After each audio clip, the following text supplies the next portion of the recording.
happen. We have to really escalate the noise we make so that we'll be heard.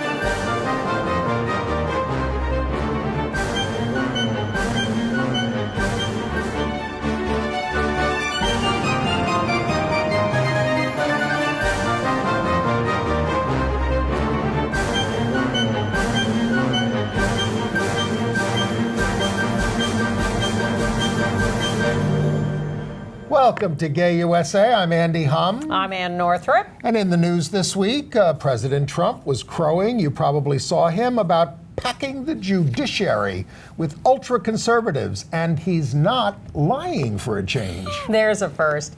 Vice President Mike Pence was pointedly greeted with rainbows in Iceland.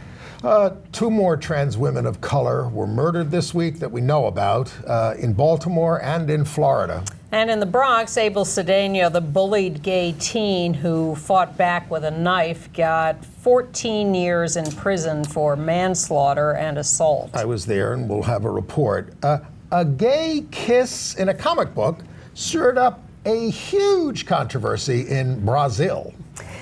And Sarajevo held its first Pride March, and you'll never guess which American joined in. Activists disrupted the opening of the U.S. Conference on AIDS and then got to meet with the head of the CDC.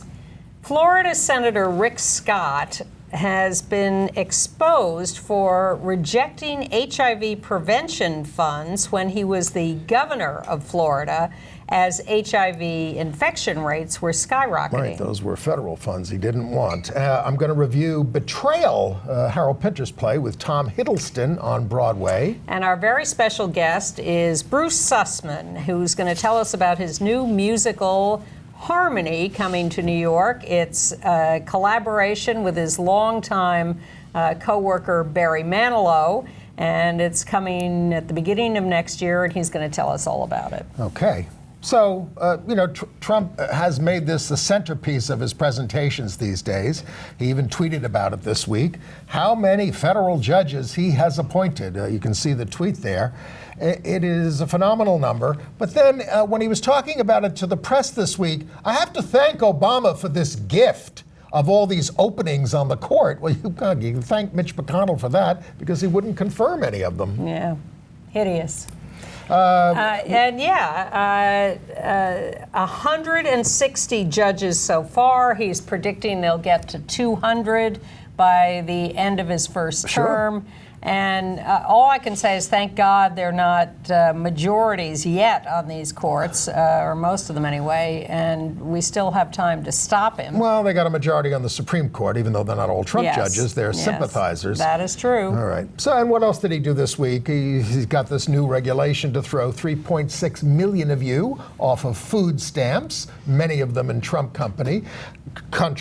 He's looking to cut refugee admissions by half over the now.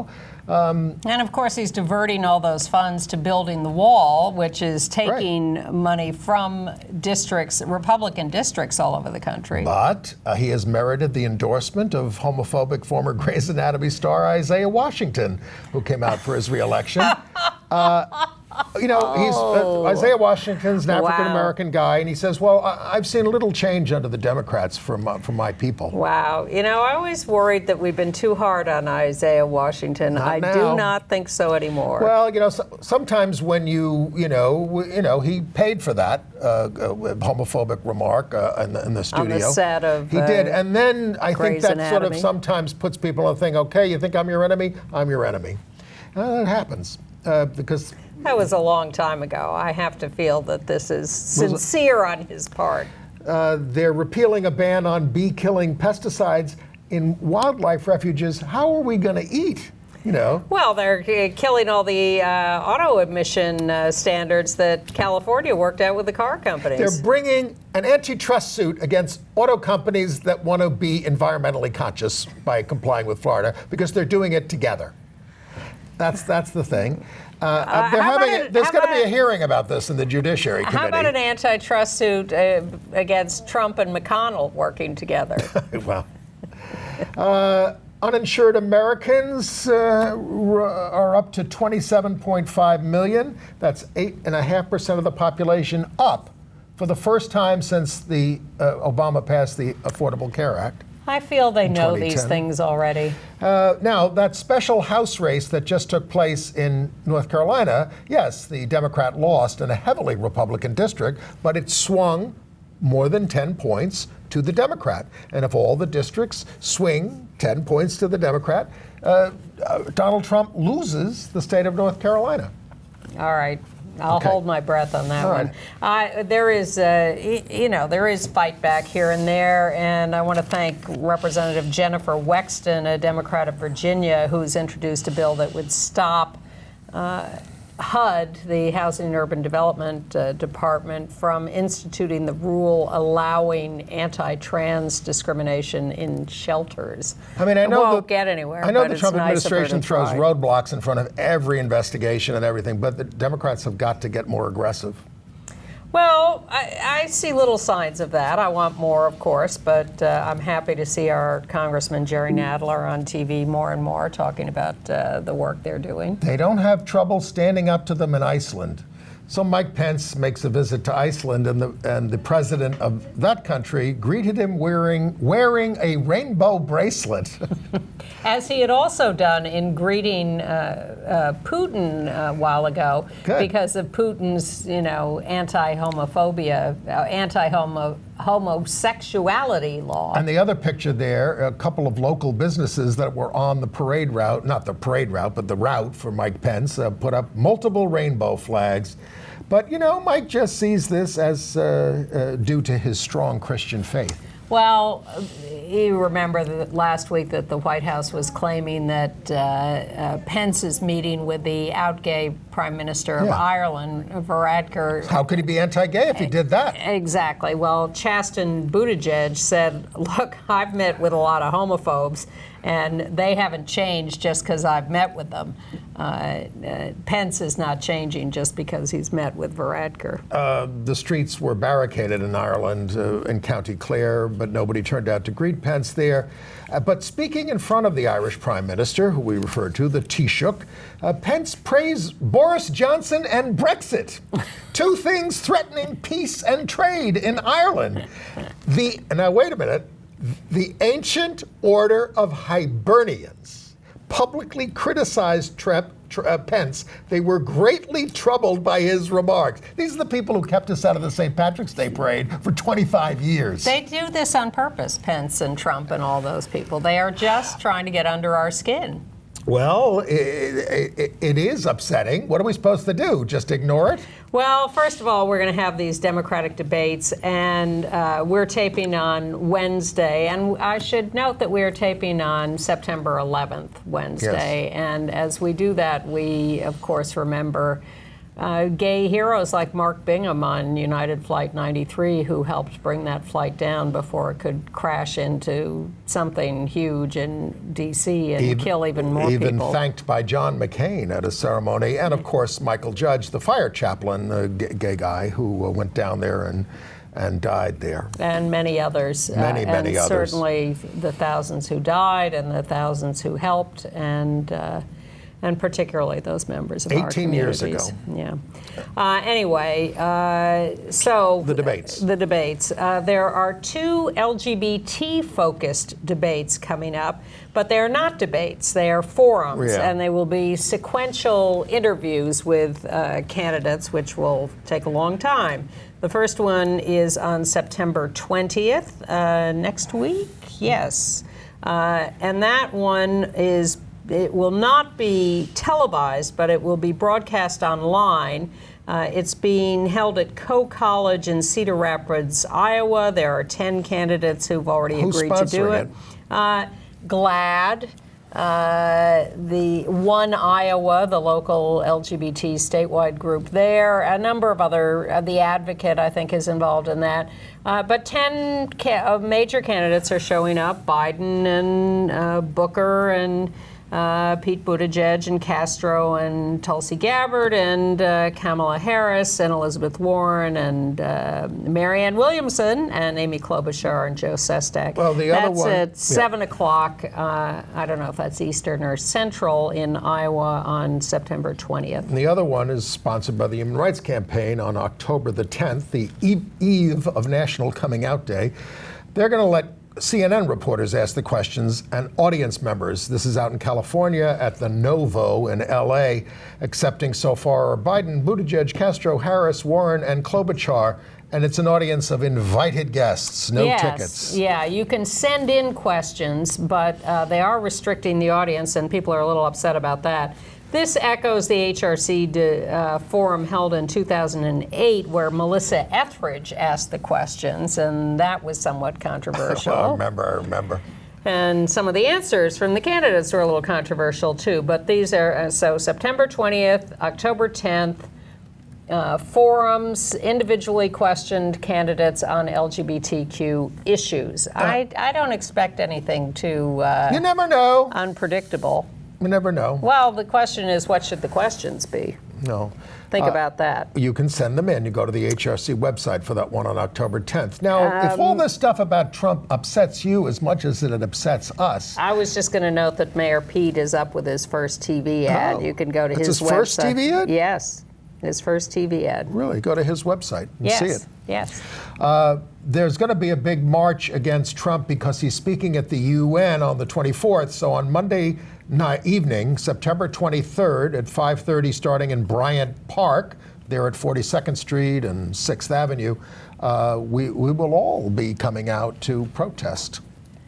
He should be protested wherever he goes. Exactly. In Arizona, the Navajo Nation has voted to endorse the Equality Act, acknowledging both its own Two-Spirit population and the LGBTQ plus population as a whole.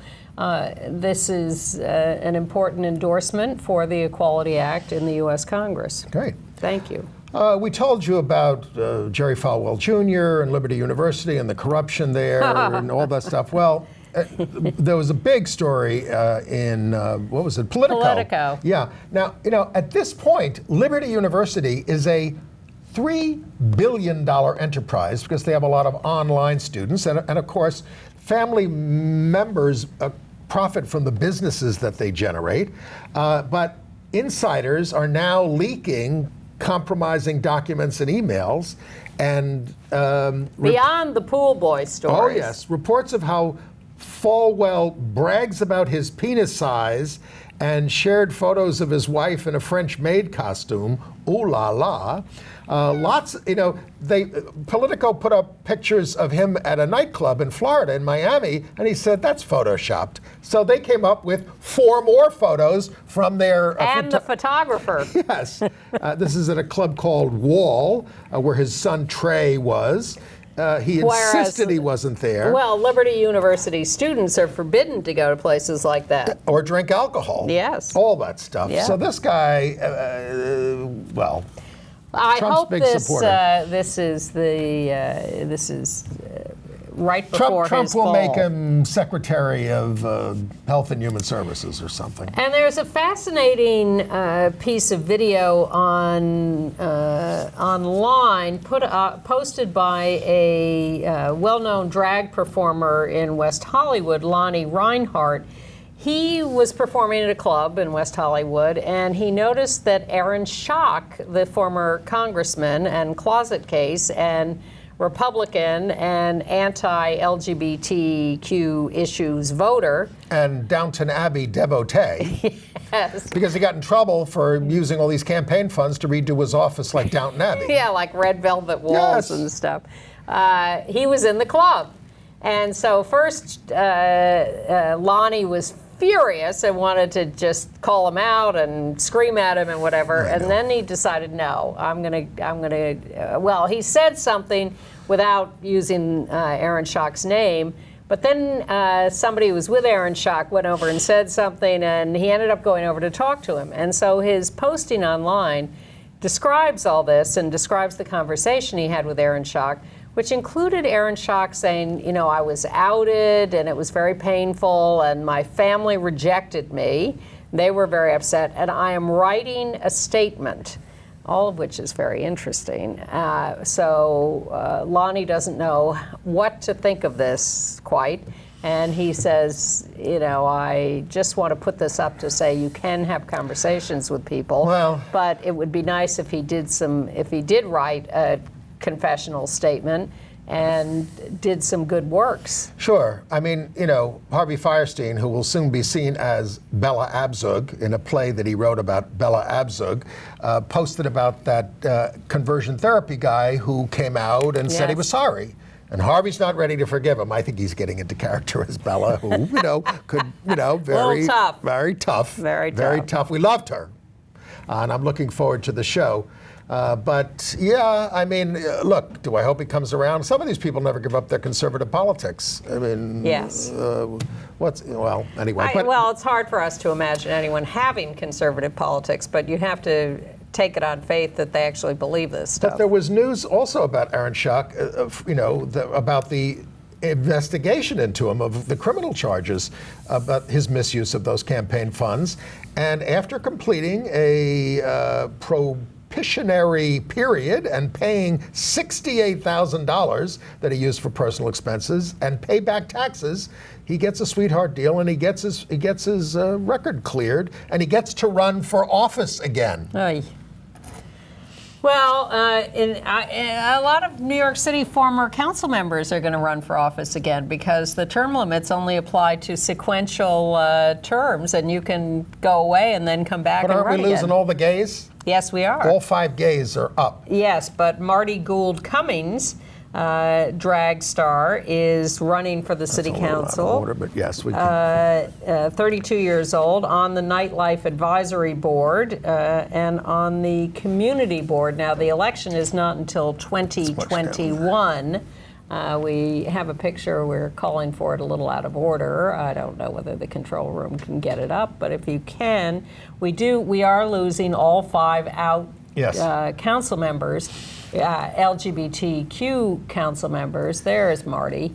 And Marty's like what? Like 31? 32. 32. And happy birthday, Marty. Has been an excellent activist and would be a great addition to the city council. Okay. So we'll see what happens All right. there. Let's maybe go back to some of the bad news that we have here about the trans women who have been murdered this week. Yes. The first one we have for you, and again, this is almost a weekly occurrence, although they say this is the 17th and 18th. In Baltimore, 17-year-old Bailey Reeves, an African-American trans woman, was gunned down leaving a party last Sunday night. She was also the 5th person shot in Baltimore that night. So. But let's not gloss over the fact she was 17 years old. Right. 17 years old and is now dead. And the other one was in Clewiston, Florida. A black trans woman, B. Love Slater, 21, murdered. Her body found in a burned vehicle. A vigil was held on September 6th in Pahokee. There are demands for a wider investigation into it. And then I was in the Bronx for the sentencing of Abel Cedeno. This is the bullied Bronx teen who in 2017 brought a knife to school to defend himself. And when he was attacked, he used it very inartfully. He had been bullied for years. He had complained. The school had refused to do anything to help him. There he is sitting there in the colored hair. He had dropped out of school and was told to go back and told he could not transfer to another school. 3 times, even though his mother and he asked for a transfer, get me out of this crazy place. No, you got to finish your school here. When I read the story, here's what disturbs me most about it, is that when the mother or he complained about the bullying, or if something happened in a class, you faggot, you girl, you know, all this stuff, pussy, etc., the teacher never said anything or did anything. They never even engaged the students in it. It's like, oh, it's too much. You know, we're going to talk about soccer games later. Terror, but terror of the kids. So he dropped out of school for a year. Yeah. Now look, you know, again, a big mistake carrying around a knife in school, although he was trying to do it for protection. And it's horrible that these kids were killed. One was killed and the other one was slashed. But 14 years he was sentenced to. He was denied youthful offender status, which means he'll be a convicted felon for the rest of his life. 14 years, it could have been worse. It could have, the prosecution was asking for 30 years. Well, the mother of the deceased said, I wanted 50 years. I'll take 14. That now there are civil suits around all this on both sides. Even Abel and his family are suing over the way he was treated. And he's appealing his sentence, well, correct? they're looking at an appeal, yes, because the judge just didn't seem to take the context. In fact, he said, that you're being bullied. I have no doubt that you were bullied, but it doesn't justify a murderous rage. Well, let me tell you what happens to a lot of kids when they get into a murderous rage. They get an AR-15 and they go to school and they shoot everybody. And I don't think murderous rage is the appropriate description of this. I think this was fear. Right. I don't think he was enraged. I think he was afraid. And they were throwing things at him. They were coming at him. And when he confronted the class, which he did, they just jumped over their seats and started wailing on him. So he uses the knife, again, not knowing how to use a knife so that he might just defend himself. But he just goes like this, and it happens to pierce the other kid's heart. In many states, he would be considered justified, but not in New York.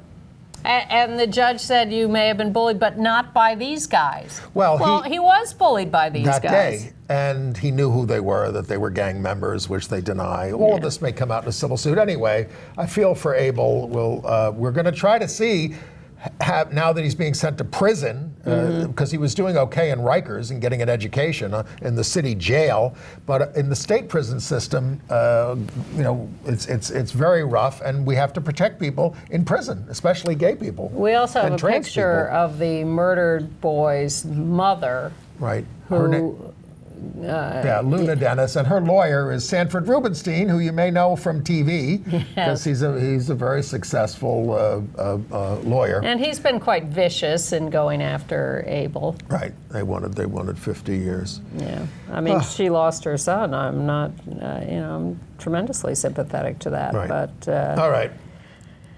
Whatever. All right. In better news, a bail fund has been established in the wake of the death of Layleen Polanco, who died in Rikers this year, unable to make $500 bail. An IT professional, Martin Kaminer, put up the seed money, working with Chase Strangio at ACLU and somebody at Lambda. It's called the Emergency Release Fund, and it's already gotten 6 inmates out. That's great. In Las Vegas, the LGBT center there was vandalized. We have a picture. Big picture of the center. It's a huge place there in Las Vegas. It's a big building. Yeah, but someone in big letters wrote "fag" on the door in what looks like spray paint. Very threatening stuff. Threatening stuff. Yeah, people are upset with us. In Bakersfield, California, some kids with MAGA hats, Trump acolytes, invaded a meeting of the Gay Straight Alliance, or what are we calling? What does GSA stand for these days? We've reinterpreted that. Yeah. Gender something. Yeah, at Frontier High School. Gender and sexuality, I think. Okay. These kids just burst into this meeting to intimidate and attack the kids at that high school. And in New Jersey, a lesbian couple gets into an Uber.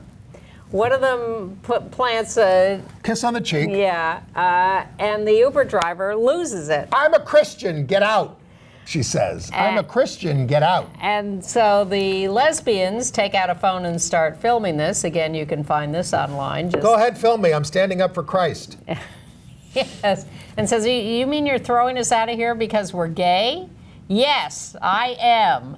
And so the lesbians complained to Uber, and the driver has now been fired. Oh, they did, finally. The original story didn't have that. Well, a viewer sent me this story, and I thought, she's picking up something from a year and a half ago. We've heard this story before, but I looked it up, and no, it happened again. Well, it's going to keep happening. And then follow up on that situation in Boston where there was the straight pride march. Yes. And this judge, Richard Sinnott, at the trial of the protesters, he not only barred them from the city, but he jailed their lawyer, Susan Church, because he claimed, "You were speaking over me." Oh my Prison. She was the attorney of the year at the National Lawyers Guild, and they got to get this guy off the bench. He's out of control. These are the anti-straight pride protesters, Right. our side. Both the prosecution and the defense had asked that the charges against them be dismissed, but the judge refused. So the cops are very happy now because they feel they've been vindicated for all their rough treatment of the protesters. Ayanna Pressley, congressional representative from Massachusetts, and Alexandria Ocasio-Cortez are supporting the bail fund that has been put together for those protesters. By the way, speaking of out gay candidates, in Brooklyn, the out gay district leader, Joshua Pierre, who's one of my Facebook friends, is challenging State Senator Kevin Parker. He's the one who gets in trouble for his temper all the time. Exactly. In the 21st district, he would be the first out African-American state senator in New York. In LA, they're going to have West Hollywood Bi Pride on September 21st, 1 p.m., West Hollywood Park. Mark your calendars for that. And Can we talk about some people we lost? yes. Tell us about Chris March. Well, Chris March was a fantastic dress designer, fashion designer, who was on an early iteration of Project Runway, and he came up with Beach Street Babylon. Wait, am I screwing Beach that Blanket up? Babylon Beach Blanket in Babylon, San Francisco, which is wild, crazy, like the whole skyline of San Francisco on hats. And he came out of that tradition and really wild stuff. Mr. March's contributions included a towering Martha Stewart-themed headpiece, complete with a pie, a lobster, a pot of sunflowers, and a copy of Martha Stewart Living. But on Project Runway and beyond, he did much more controlled work. Put that picture up again if you can. Including dressing Meryl Streep a couple of times for award shows. She's in one of the pictures in that picture. There on the upper right, that's Meryl Streep. He dressed Lady Gaga. And Beyonce. And he was I didn't know him, but he appeared to be a fantastic guy on Project Runway and really a fantastic designer. Now, he fell and hit his head in 2017. He was put into a medically induced coma. He came out of it. He was just partly paralyzed, but he died of a heart attack. At age 56, a real tragedy to lose Chris March. And then Sally Floyd, someone I hadn't heard of, but who has affected your life. She's a computer scientist, 69 years old, gallbladder cancer. She invented something called RED, Random Early Detection, which is the algorithm that basically lets the internet work and lets information flow smoothly. Before that, there was apparently a lot of congestion on the internet. She is survived by her wife, Carol Leta. They met in 1983 and were married in 2013. And Sally was described as a very gentle soul who would just be very soft-spoken, but She had to retire in about effect. 2009 due to illness, but Parkinson's, I think. A follow-up, Grand Rapids, Michigan, the drag syndrome kids who were putting on this show there, Down syndrome people who were doing drag. Yeah. The show went on. It was very successful. They had to add an extra show that, in fact, sold out. And the ACLU is suing the guy who canceled them for discrimination, because he said, you said you were solicitous of people with Down syndrome being discriminated against or used, and they said you wouldn't do this under any other circumstance. Yeah. And that's what I have there. All right, let's get into international news. Well, goodbye, Robert Mugabe. Dead at the age of 95. Man, only the good die young. The guy who liberated Rhodesia in 1980 and established Zimbabwe. but quickly became murderous and repressive and openly scapegoated LGBT people. He liked to call us worse than dogs. Robert Mugabe, 95. Yeah. Not Okay. miss. In Chile, the government, the conservative government, which was sort of playing a cagey on marriage, has come out about how much it really opposes legalizing same-sex marriage, as the Senate there is moving ahead on legalizing it, although they did delay it a little, but they're going to have a vote in October that may move us forward on marriage there. Very encouraging story in Brazil, in Rio. The mayor there, as an evangelical preacher, and he sent police into the International Book Fair to seize copies of a comic book with men kissing. And the police came up empty, and the judge barred him from further raids or from withdrawing the permit for it. The comic book was a 2010 Avengers, the Children's Crusade. Well, so the newspaper put it on the front page. You drew a lot of it. That's Hulking and Wiccan, who were boyfriends kissing. It sold out before the raid, but a second judge said gay and lesbian content for children should not be publicly displayed. Too late.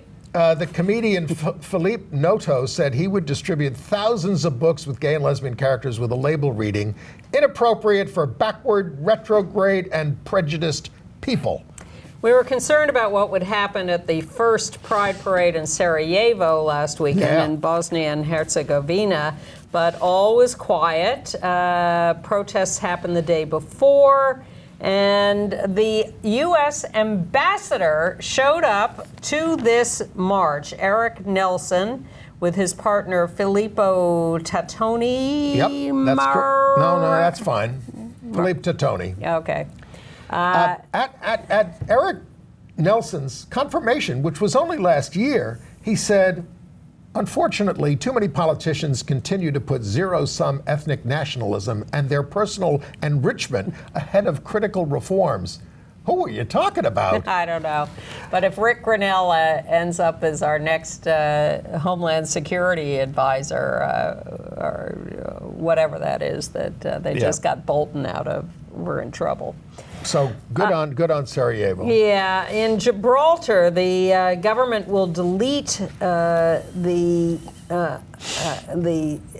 option for registrars to opt out of performing same-sex marriages. Meanwhile, it hasn't been used in 3 years, so they figure, well, we don't really need it. In Toronto, was a big protest at the opening of the Chick-fil-A by both animal rights groups and LGBT groups, yet there were big lines also for the chicken. We remind you that Popeyes also has a chicken sandwich now. You're a big fan of Popeyes.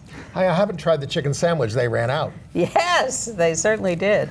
In Kazakhstan, the great decision from the Supreme Court there, which overturned a lower court ruling, they ruled for the privacy rights of a lesbian couple who were kissing in a movie theater. Yeah. And some jerk pulled out a phone camera and started filming them and then posted it on Facebook. They have since been attacked and harassed and had death threats. And so they went to court against this guy, and the court said, you do have privacy rights. It may be too late on this, but this is not appropriate behavior. The Undersecretary of State in Northern Ireland, Lord Duncan, who is gay, said same-sex marriages are going to begin in Valentine's Day. Full stop! Since there is no government up there in the UK. The UK Parliament managed to do this in July. Yeah, they have to get through some date in October. 21st. Yes. They have a chance to form a government and stop it, but they highly unlikely. Highly unlikely. And in the UK, amidst all that government chaos about Boris Johnson, 200,000 people registered to vote in 72 hours in anticipation of an election. But I was somewhat discouraged to read. There was this one young guy, 17 years old, who had registered, who's going to be 18. No, he's 20, I'm sorry. But he said, I'll vote for either the Green Party or the Conservatives. Voting is a very idiosyncratic thing. Democracy.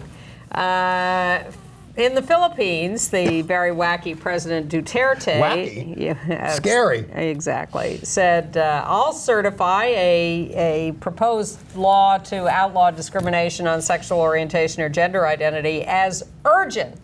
Why don't I believe him? Now, we told you about in France a soccer game getting stopped because of homophobic chanting, but the head of the soccer federation there said, stop the games if it's racist chanting, but not homophobic chants.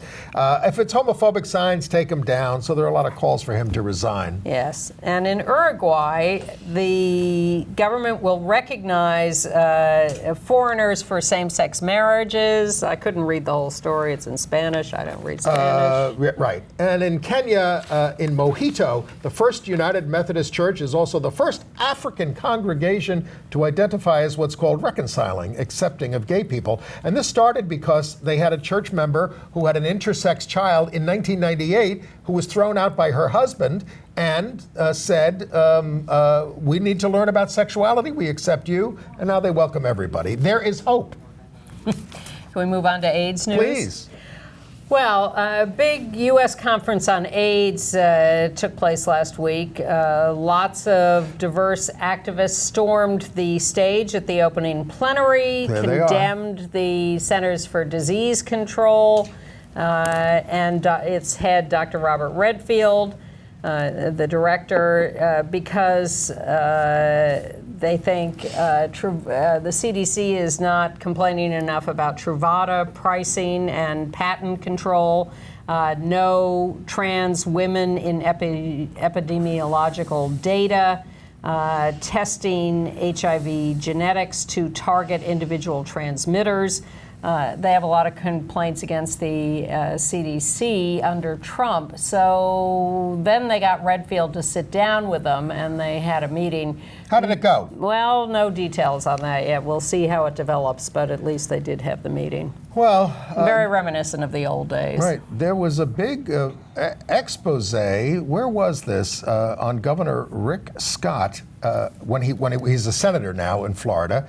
But it showed that he was forced to return $54 million in federal funds to combat HIV due to a deliberate failure by the state health department to secure legislative permission to spend the money. Yeah. And HIV rates have gone way up there. They also blocked CDC grants, applications in towns. I mean, it's really outrageous. Refused to apply for Medicaid expansion. They have the highest number of HIV cases in the country. Well, this is what these Republican governors and politicians are doing all over the place. The expose was in The Guardian in the United Kingdom, not here. Yeah. And Nancy Pelosi's got a new proposal to get prescription drugs lowered, and I hope that goes forward in a serious way. Well, I'm sure it will go forward in the House, we'll see. We'll see what Mitch McConnell does. All right, entertainment news? Yes. I see that Lehman Trilogy, which I saw in London and loved very much, is coming to Broadway in the spring at the Nederlander Theater. Previews from March 7th. That stars openly gay Simon Russell Beale. HBO's got a 4-part series on Catherine the Great with Helen Mirren, but it seems to focus on her affair with a guy. Not the horse? Not the horse or Princess Dashkova, who was a female lover. Okay. And didn't you see a play, I did. Betrayal? I saw Betrayal by Harold Pinter, one of his greatest plays. It's back on Broadway with Tom Hiddleston, who you know, and Charlie Cox and Zawe Ashton. It's directed by Jamie Lloyd. It's really kind of the best stage version I've seen, although I love the '83 movie, if you get a chance to see that, with Ben Kingsley and Jeremy Irons and Patricia Hodge. This one is bare stage. All the people stay on the stage practically the whole time, even though it's a love triangle. People are getting lazy about sets. We'll have to ask Bruce about that. This worked. Well, see what they do. But it's this is it's a play about cheating. It closes December 8th, and it's just terrific. Okay. Anything else there? No. All right. So let's move to our very special guest. And joining us now is Bruce Sussman, who is the co-author of more than 200 songs, many of which you know, the collaborator with Barry Manilow for 45 years. Wow. 47 years. 47, yes. For now it's 47. This is an old bio that your publicist sent. Do the math, 72, 2019. But you are here today to talk about a musical called Harmony, which has been kicking around for a few years and is coming to New York, and that's what we're excited about. And it's about a group of Jewish and Gentile singers who got together in the Gathering Storm in Germany when the Nazis were, right before the Nazis came on, and were an internationally famous singing group. They were. But welcome. Thank you, neighbors. Yes, we are Neighbors, and of course, we should mention that you are the husband of Rob Shooter. I am. Our beloved and occasional co-host, Yes. And so we're thrilled to have you Rob here. Shooter of NaughtyGossip.com. I'm thrilled to be here, but it feels odd without my dog. I always see you on the street with my dog. And we've decided we only book people from London Terrace Oh, good. now. Well, Now it's your you'll turn. never run out of guests. It's true. So before we Yeah. start, before we get into all your background and everything else, I mean, let's talk about this show so we Sure. don't forget about it. Sure. Harmony. Yes. Harmony tells the story, as you mentioned, of the comedian harmonists. Well, who are they? Because most of us have never heard of them. True. I know when I discovered the story about them, I didn't know anything about We them. have a picture of them back then. You're going to put the picture up of the comedian harmonists? Yes. Yeah, there they are. They are. Well, that is the very photo that launched these 1,000 ships, because I saw that photo in the New York Times. It was a review of a documentary about them that was running down at the Public Theater. You may remember there used to be a screening room down there. Yes. And they did art films and documentaries. And the New York Times did a review of this documentary and ran that picture, that photo that you just put up. And I looked at that photo and I said, who are these people? Their hair brilliantined. It looked so 1930s, those gorgeous tuxedos they Yeah. were wearing. And the headline was odd. The headline was Eberhard Fechner's epic documentary, The Comedian Harmonists at the Public. There were a lot of words in there I didn't recognize. Eberhard Fechner, who's he? Comedian harmonists, what an odd pairing of words. Yeah. Read the review, and it sounded very compelling. So I schlepped down to the Public Theater. I'll never forget it. It was a rainy, cold April night. Went down alone Tuesday night, and I watched 4.5 hours of German documentary making in German with subtitles. Not my usual way to spend a Tuesday night. But this wasn't 4.5 hours of them, was it? It was. Wow. It was 4.5 hours. Wow. Well, 4.5 hours of their story. Really? With little excerpts of them and a lot of the recordings dubbed over it, and their wives and their daughters and all They all kinds look of. gay to me. They weren't. Okay. And I think everybody then looked gay. Yes. They were just so stylish. Exactly. They were so stylish. Yes. And I came out of there and I went to a payphone on Lafayette Street. Remember payphones? Yes. And I called Barry in California and I said, I think I found it. I said, I think I found the story we're looking for to write a musical. We'd been wanting to write a musical from the day we met. And this pop music thing was this amazing diversion. And he said, I don't know what you're talking about, but go get it. And this was more than 20 years ago. It was. And I started doing the research, and we started to write, and then we had our very first production in La Jolla, in California, starring a then unknown Patrick Wilson. Wow. And Danny Burstein and Rebecca Luker, and a whole bunch of other fabulous people. They should all come back. They should all come back. Yes. And then we hit the commercial theater roadblocks, every one you can hit. And what people don't understand is that when a Broadway producer options your show, they get to renew the option 3 times. As long as they paid the option fee, you have no say in the matter. So if they get it, and if they don't do anything with it, you're just sitting there twiddling your thumbs. This kept the front runner off the screen for decades. Right. So this just happened repeatedly. The interesting thing is, every time one of these options expired, there was someone else waiting to pick it up. So the interest in the piece never flagged. It was just we couldn't find people who could deliver. And now we appear to have. So. And it got really well reviewed in Yes. those early productions It did. in La Jolla. Yes. And subsequently in Atlanta and whatever. But why, as they kept picking up these options, didn't it get to Every time fruition? seemed to be a different set of circumstances. The first time we hit 9/11. And when 9/11 happened, all the rules changed about what was deemed commercial on Broadway. There was the era of the Twinkie musicals. It was the era of Mamma Mia and these shows that were wonderfully entertaining but didn't have a serious bone in their bodies. Well, we weren't that. We were something else. Now we have Come From Away, the 9/11 musical, Right, about people in Canada absolutely, on flights. absolutely. So it's come around. More recently, the iteration before this, the three producers couldn't come to terms amongst themselves. They negotiated a deal amongst themselves for 2 years, and then it collapsed. Well, so before we go into all the production stuff, let's first hear a little bit from them back then, and we're going to show more of your production, and then I want to hear more about them and draw people into this. and So who they were Let's and what their listen to the stories. comedian harmonists.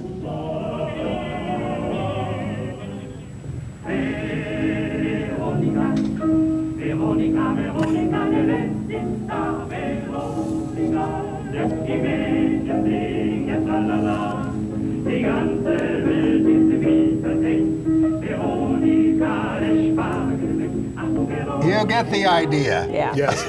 So they are described as doing sophisticated close harmonies and uproarious stage antics. Yes. We hear the harmonies. What were the uproarious stage It antics? was, I like to say it was Marx Brothers meets the Manhattan Transfer. Fabulous. Yeah.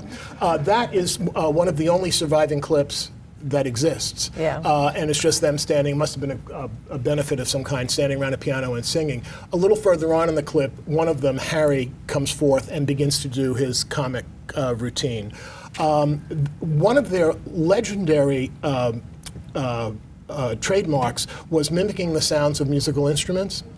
And one of the things they would do is at intermission, coming back from intermission, the lights would be down and you would hear what you thought was a chamber orchestra playing the overture to the Barber of Seville. And slowly the lights would come up and it was just the six of them replicating the sounds of musical instruments. So they're a great group, and they're a very successful group. Was there any consciousness of, we're going to have half Jews and half Gentiles in this group? Yeah, well, who are the Jews and who are the Gentiles is actually a plot point in the piece that I'm not going to spoil here. And how many of each there were is another plot point. To complicate things, one of the Jewish members married a Gentile woman and one of the Gentile members married a Jewish woman. But was it a conscious effort to overcome anti-Semitism, or it was we don't even think about anti-Semitism, we're just guys who know each other and we're going to be in the group? We are talented guys who are getting along with each other. They were the antithesis of the Third Reich. They were the poster children for what Germany could have been rather than what Germany became. They were incredibly diverse. It was a Polish rabbi, a Bulgarian singing waiter, a German doctor, an Italian opera singer, a whorehouse pianist. I mean, they were just six diverse guys of every stripe who It does sound like the Marx Brothers. Yes, who came together and created this phenomenon. And what a unique idea it was to sing the repertoire they sang and the way they sang it, and then to add comedy to it. And they played all over the world, didn't they? Well, international success. They hold records to this day in some countries around the world for record sales. And this is at a time when the record industry was at its infancy. Now, at what point do the Nazis come in? And what happens? Their rise to fame from impoverished street musicians to successful cabaret performers to international recording artists. They made 13 films with the likes of Josephine Baker and Marlene Dietrich and others. Wow. And performed in the greatest concert halls in the world, La Scala. They came to America. They toured America. They toured Australia. Their rise to fame climaxed the year that Hindenburg appointed Hitler chancellor in 1933, the very month, as a matter of fact. And that was when even then, because there had been so many governments in so many months, they just didn't believe this one was going to last.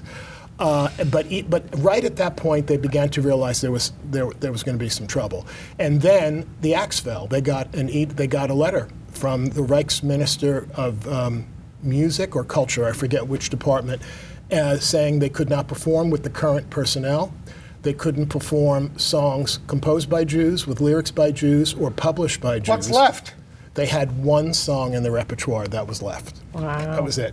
One song. Everything else had to go. And because Harry, who was perhaps the greatest comedian among them, because Harry was the arranger and he was Jewish, all the arrangements had to go. And this used to be a line in our show, and we had to cut it because it got an unwanted laugh. The letter also said, you can't use the name comedian harmonist anymore. We suggest the master sextet. It was so ridiculously ironic that we used to get a laugh, and we had to remove it. But that's what happened. In fact, when the Jewish members fled, the non-Jewish members put together found 3 more members and put together another group, and but it was over. They just couldn't recapture the glory of the early days. I don't know if you deal with it in the show, but what became of them? We do deal with it in the show, and I don't want to go into it too much. But it was. I think only one of them really found a fully integrated life after this. This happened when they were very young. And it was astonishing success. And to this day, if you go to Germany, if you go to the equivalent of Tower Records in Germany, there will be a whole wall full of comedian harmonist albums. And there are imitator groups like Beatlemania that do the comedian harmonist repertoire all around Germany, but not beyond that. The story was successfully, their records were destroyed, their movies were destroyed. It became a crime against the right to play them. So let's talk about this show, your show, and let's introduce it with a little clip that the Playbill folks have put together. This was our time. Harmony, did we have harmony? But that's just about all we had. Suddenly, a little harmony, and the poverty's not so bad. Then we were poor as sin in Berlin. We were patches on our pants. Mercifully, when you're in harmony, you're in a trance. Others went marching, not us, we danced. Oi!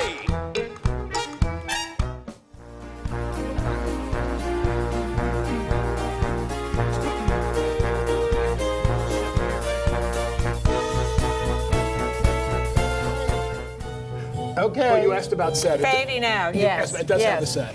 That makes you unique these days, I think, on Broadway.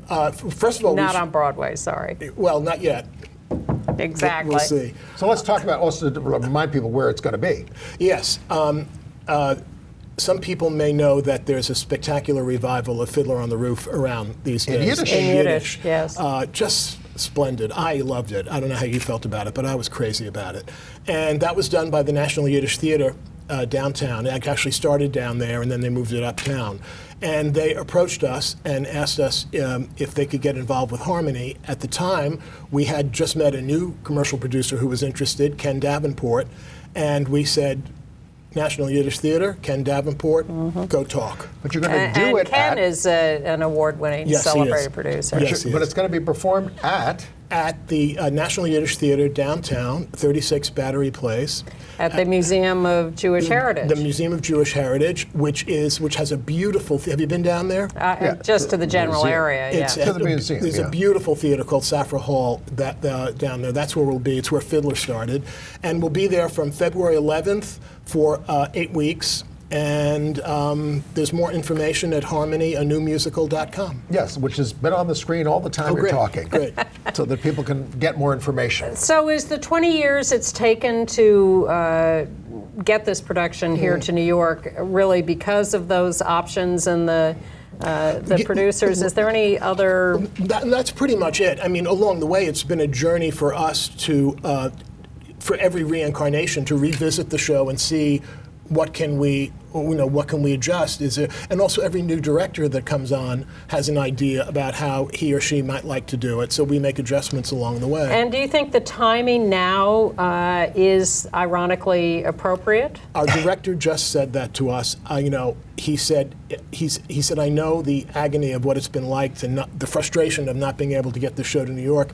He said, but now that you have, he said the timing may be the best timing you could have possibly imagined. Jews and Gentiles together. Yes. Now they had their own songs, but Barry Manilow is the composer on this. Right. So what did? Well, Barry did the music, you did the lyrics and the book. And the book.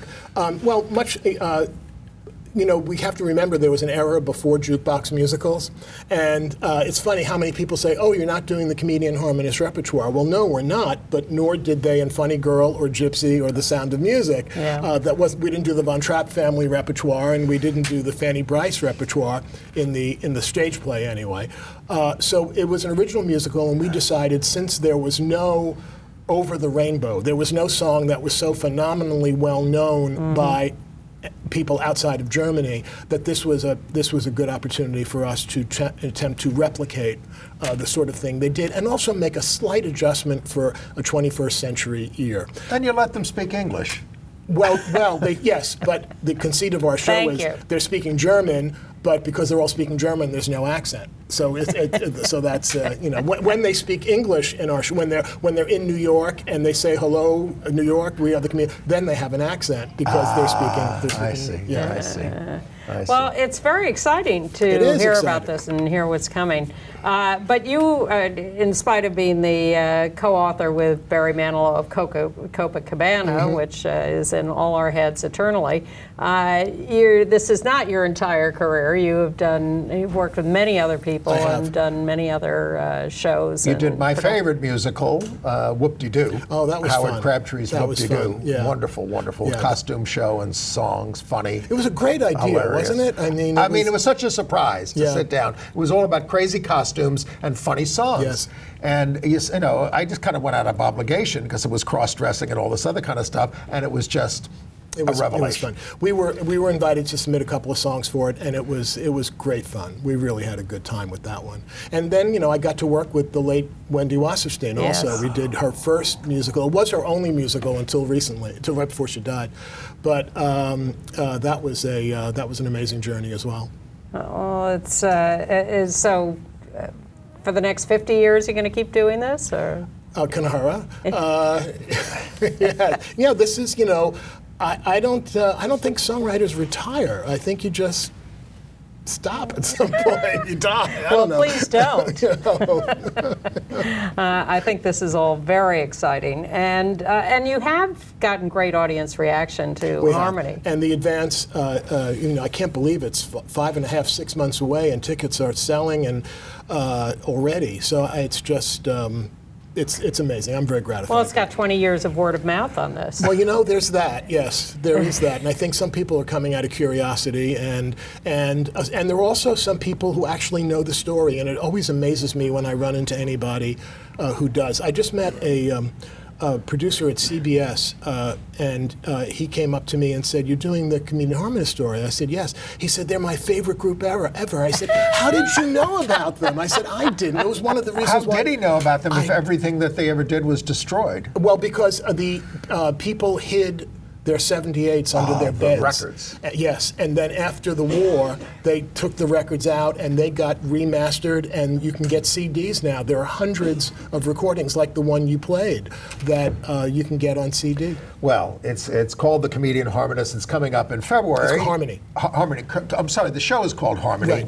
The group is called Comedian Harmonist. Harmony! Right. And the website is harmonyanewmusical.com for more information about this and how you can see it. And that's going to be downtown at the Museum of Jewish Heritage, 39 Battery Place? 36 Battery Place. Thank you, Bruce. Watch out, we're going to have you and Rob co-host here, and we're going to abscond. We're going to have a ball. Can we do songs? And then you can do your song and dance. You can do anything you want. Thanks. But meanwhile, we'll be back next week. Thank you, Bruce. Thank you. We'll see you next week. 36.